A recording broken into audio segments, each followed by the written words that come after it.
X Hindu साहब, आप जल्दी से अपनी बात शुरू करें, तब तक मैं स्लो मोड जी थोड़ा ऑन कर देता हूँ ताकि सबको जी। चैट करने का भी मौका मिले। आपका क्या क्वेश्चन है? आप मोमिन है सर? जी। अच्छा, धारदार दांत वाले या नॉर्मल मोमिन है? नॉर्मल नहीं, धारदार हो। अच्छा, एकदम धारदार है, अभी धार लगा के बिल्कुल आए हो? ठीक है, बिल्कुल। बढ़िया है गुरु, खुद एक्सेप्ट करते हैं।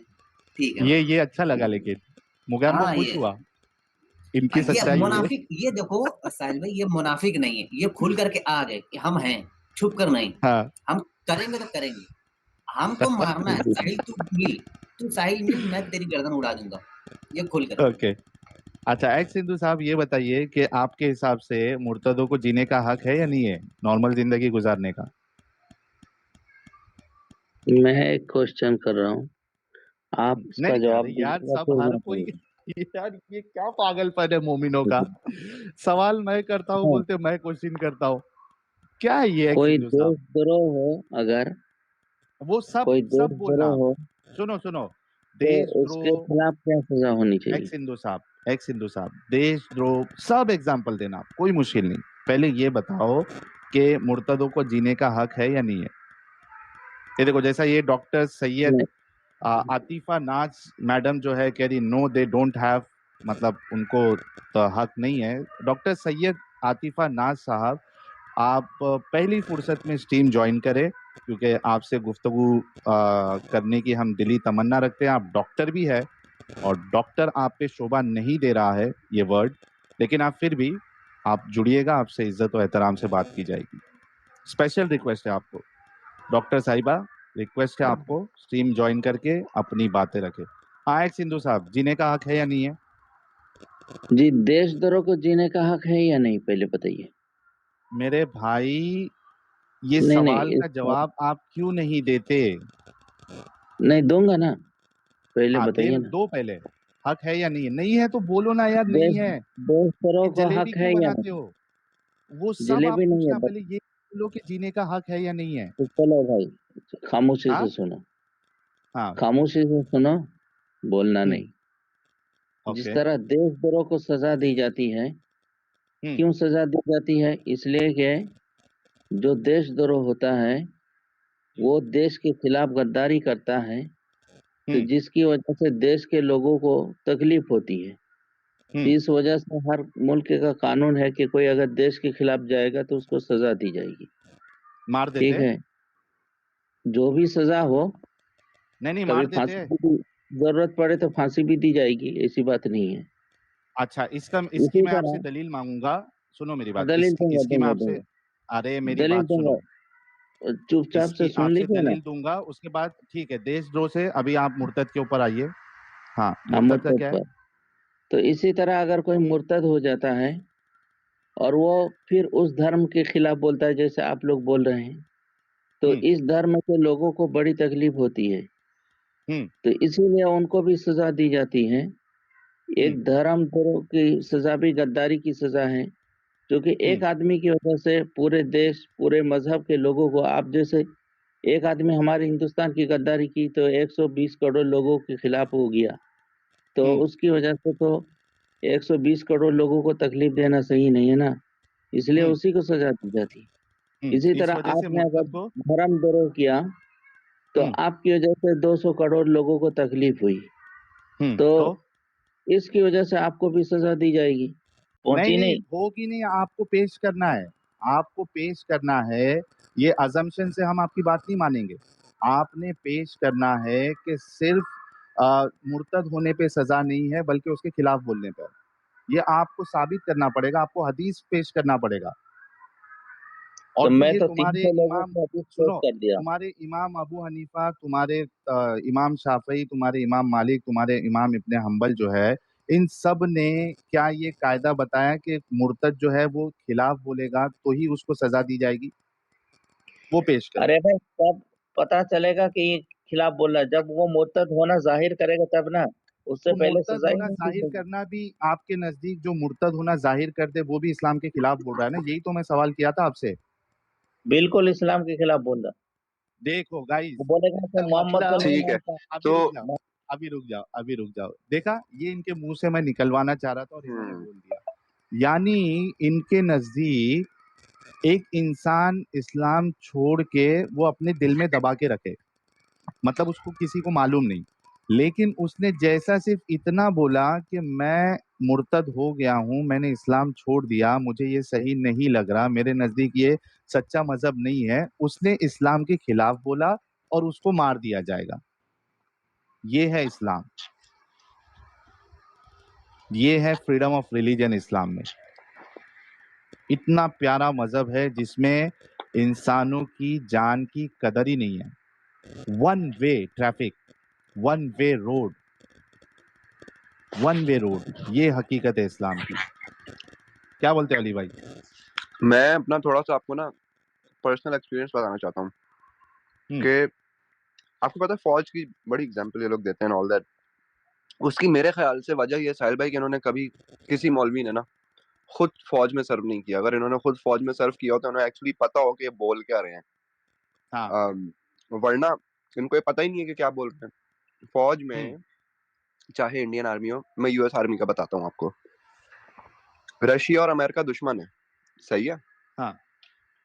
रशिया में लेकिन एक लॉ है, चाइना में एक लॉ है कि हर बेटे को, हर आदमी को आर्मी में सर्व करना है कुछ अरसा, 2 साल 2.5 साल करना ही करना है। वो उनकी मर्जी नहीं होती, वो उन्हें करना ही करना होता है। हाँ। तो अपने 2-2.5 साल जब वो पूरे कर लेते हैं उस फौज में, तो फिर वो अपनी जिंदगी में आगे दूसरे काम करते हैं। और कभी कभी ऐसा भी होता है कि वो 2-2.5 साल जब रशिया की फौज में पूरे कर लेते हैं तो वो इमिग्रेशन के लिए अप्लाई करते हैं अमेरिका में। वो अमेरिका आ जाते हैं और अमेरिका आके फिर वो अमेरिका की फौज में काम करते हैं। मतलब रशिया की फौज में उसने काम किया हुआ है। रशिया की फौज को कोई डर नहीं है हमारे ये सीक्रेट्स लीक कर देगा तो हम इसका जो है अमेरिका की आर्मी में जाना बंद कर दें। या अमेरिका की आर्मी को कोई डर नहीं है कि इसने तो रशिया की आर्मी के लिए काम किया हुआ है, कहीं ये स्पाई ना हो। वो सही है। तो कितने रशियंस काम करते हैं यूएस आर्मी में, कितने चाइनीज काम करते जिन्होंने अपने अपने मुल्कों की आर्मी में सर्व किया हुआ होता है। तो भाई ये तो सीधी सीधी गद्दारी है आपके हिसाब से। तो कोई किसी को नहीं मार रहा। हर फौजी को इजाजत है कि वो अपना कॉन्ट्रैक्ट अपनी फौज में पूरा करे, 5 साल 10 साल 8 साल जो भी आपका कॉन्ट्रैक्ट है वो आप पूरा करो, उसके बाद अपनी जिंदगी जियो।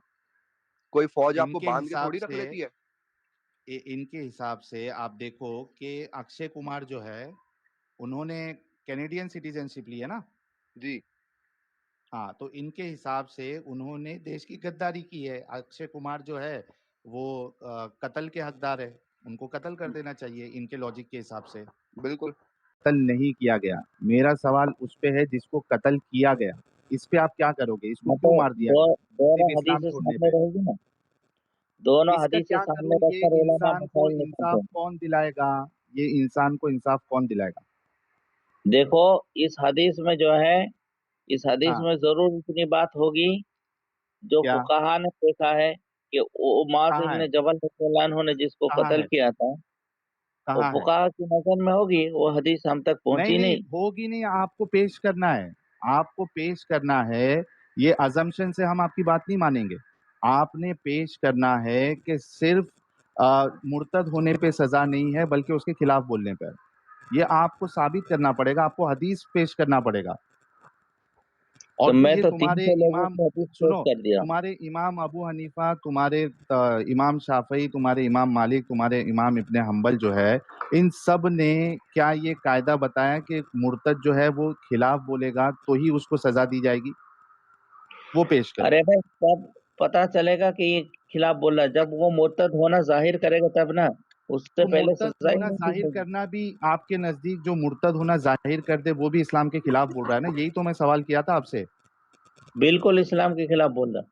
देखो गाइस, वो बोलेगा कि मोहम्मद को मतलब नहीं ठीक है। मानता। अभी तो रुक जाओ, अभी रुक जाओ, अभी रुक जाओ। देखा, ये इनके मुंह से मैं निकलवाना चाह रहा था और इन्होंने बोल दिया। यानी इनके नजदीक एक इंसान इस्लाम छोड़ के वो अपने दिल में दबा के रखे, मतलब उसको किसी को मालूम नहीं, लेकिन उसने जैसा सिर्फ इतना बोला कि मैं मुर्तद हो गया हूं, मैंने इस्लाम छोड़ दिया, मुझे ये सही नहीं लग रहा, मेरे नजदीक ये सच्चा मजहब नहीं है, उसने इस्लाम के खिलाफ बोला और उसको मार दिया जाएगा। ये है इस्लाम, ये है फ्रीडम ऑफ रिलीजन इस्लाम में। इतना प्यारा मजहब है जिसमें बोलेगा तो मुसलमानों के दिल में तकलीफ होगी कि नहीं? लेकिन सजा देने का भी हक हंस रहे हो। यार ये खुद को कितना एक्सपोज करेगा, बोलता है कि कोई ये बोलेगा कि ये सच्चा मजहब नहीं है तो सारे मुसलमानों को तकलीफ होगी। और तुम्हारा जाकिर नायक वहां पे स्टेज लगा लगा के पूछता है पहले, do you believe that idol worshipping is wrong, मूर्ति पूजा गलत नहीं, है, हराम है, देखो क्या आप कोई मानते हो? क्या सुनो आप सुनो, रुक रे भाई। अली भाई, आपने जाकिर नायक का वो कन्वर्जन वाला सीन देखा है? जी, जी, जी, जी। हाँ, मेरे प्यारे भाई, क्या आप मानते हैं मूर्ति पूजा गलत है? क्या आप पे कोई फोर्स कर रहा है? आप दिल से कबूल करते हैं कि मूर्ति पूजा गलत है, अल्लाह के सिवा कोई इबादत के लायक नहीं है, बाकी सब खुदाएं जो है वो बातिल है, झूठे हैं, क्या आप मानते हैं? आप पे कोई फोर्स तो नहीं कर रहा? और अगर मैंने आपके नहीं। सवाल का जवाब दे दिया तो क्या आप मुसलमान बनेंगे? हाँ, तो आप पे कोई फोर्स तो नहीं कर रहा? हाँ, नहीं कर रहा है। माशाअल्लाह, ब्रदर हैज एक्सेप्टेड इस्लाम। माशाअल्लाह। और वहाँ वहाँ पागल पब्लिक जो है सब मिलके तालियां बजा के माशाअल्लाह, सुभान अल्लाह, किसी की आंख से आंसू आ जा रहे खुशी में। My brother, so it has been revealed that you already believe on the first part of the Shahada, which is La ilaha. You already believe in La ilaha. The rest of the problem is to make you believe on Muhammadur Rasulullah. So now I will answer. So congratulations, brother, you are now in Islam. देखे ना कितने sensitive. सुमन सुमन खटुआ कह रहे हैं, breaking news, Aamir Khan पूजा पाठ किया तिलक लगा के। यार ये पहले फर्स्ट टाइम थोड़ी ना कर रहा है आमिर खान, आमिर, सलमान, ड्रामेबाज हैं, शाहरुख सारे सब करते हैं, ड्रामेबाज हैं। सब करते हैं। आई एम ग्रूट कह रहे, if you look at how organised crime operates, how can compare it with Islam? Once you join the gang, the only way out is death by enemy or your own gang. बहुत जबरदस्त। हरविंदर भाई कह रहे, इनसे पूछो कि Laden और बुखारी मुस्लिम थे या नहीं थे। यार लादेन को तो इन लोग अंदर ही अंदर बहुत से लोग सपोर्ट करते हैं, ये ओपन सीक्रेट है। जी। इंडियन भाई कह रहे, कैसे कैसे को झेलते हो भाई, क्या दलील दी है, वाह। तो भाई इंडियन जी, यही तो हम इनके मुंह से निकलवा के आप लोगों को बताना चाहते हैं कि इस्लाम इनकी सोच को कितनी कट्टर बना देता है। अगर इनको हम नहीं झेले, बोलने नहीं दे, तो ये जो पहले जलेबी बना रहा था, देशद्रोह से कंपेयर कर रहा था, तो वो कैसे अभी बाहर आती? इनकी जो बेसिक सोच है वो हमको बाहर निकालना है ना, तो निकल गई कि सिर्फ इस्लाम छोड़ दिया बोलने पे, इस्लाम सही नहीं लगता बोलने पे 200 करोड़ मुसलमानों की दिल आजारी होती है, इस वजह से उसको मार मार देना चाहिए। विद्या राजपूत जी कह रही है अंध नमाजी। अरे इनके दिमाग ही नहीं है भाई, ये अंधविश्वासी है। मौलाना अमित, वन वे स्ट्रीट का सीन नाम मूवी। मौलाना अमित के लिए मैसेज है। हरविंदर भाई कह रहे, प्लीज एक्सप्लेन मी निसा 420। जिसको भी देख लेते हैं हरविंदर भाई। सुमन खटुआ कह रहे, ब्रेकिंग न्यूज। अच्छा, ये हमने तो ले लिया था। डिस्कवरी कह रहे, भाई इस चूतियों को बोलो पहली फुर्सत में निकल। नहीं यार, ऐसा नहीं। कबीर भाई आए हैं, कह रहे हैं, क्यों पैसा पैसा करती है, क्यों मोमिन पैसे से इतना जलती, सिर्फ एक बार बतला दे तू मोमिन, इतना कुत्ता माफी क्यों भोगती। आई एम गुड कह रहे, that was pretty good Ali भाई। अली भाई, ये आपकी तारीफ में। Thank you. शिव भाई कह रहे, living religion can be equated to living a country. हाँ, वही मैंने एग्जांपल दिया ना इसकी, क्या नाम है, अक्षय कुमार की। हिमालय कह रहे हैं, Sahil tell your audience what happy with you when you are on a national news channel. What happy with you when you are on a news national news channel. सरकारी उस पे आया है तू, मुर्तद है तू, इस्लाम पर कुछ बोला तो गलत बात हो जाएगी। ये हमारे हल्दीराम मौलाना का कोट है। प्रिंसू हल्दीराम। कह रहे, तलवार की जोर पर सलवार पहन लिया। हाँ, कई सारे लोगों ने पहना था ना, इसका ही बाई प्रोडक्ट है ये, एक्स हिंदू। जयंत भाई हमारे कह रहे, साला मैं भी इंडिया का गद्दार हो गया, अभी समझा। हाँ, आप भी गद्दार है जयंत भाई, अगर आपने दूसरी कंट्री में शिफ्ट होके आपने दूसरी जगह की नेशनल ये सिटीजनशिप ले ली है तो। बुलडोजर कह रहे, पीपल हु चैंटेड भारत तेरे टुकड़े होंगे इंशाल्लाह still roaming around in India. कितने को देशद्रोह के नाम पे कत्ल की सजा मिली। यार कत्ल की सजा है ही नहीं यार, ये पागल, इनके मौलवियों ने इनको पागल बना के रखा है। अरे साहिल भाई, कुछ दुनिया के मुल्क हैं कि जिन्होंने लिखने के लिए लोगों को, फौजियों को डराने के लिए कानून में लिखी भी जरूर है ये सजा, लेकिन आज तक नहीं हुआ कुछ ऐसा। मतलब आज तक किसी को देशद्रोह पे जो है कत्ल नहीं किया गया। हाँ, सजाएं मिली हैं, 5 साल, 10 साल, $20,000 जुर्माना वगैरह वगैरह वगैरह, लेकिन जान नहीं ली किसी मुल्क ने किसी दूसरे की इस बात और पे कि तूने दूसरा, गद्दारी कर दी। अली भाई, देशद्रोह के साथ रिलीजन छोड़ने को कंपेयर करना ये सरासर सेंस बेवकूफी ही नहीं है, बनाता, क्योंकि सेंस ही नहीं बनाता। कंट्री के कुछ सीक्रेट्स होते हैं सिक्योरिटी के लिए। इस्लाम के क्या सीक्रेट है जो मुर्तद जो है वो सीक्रेट्स खोल रहा है?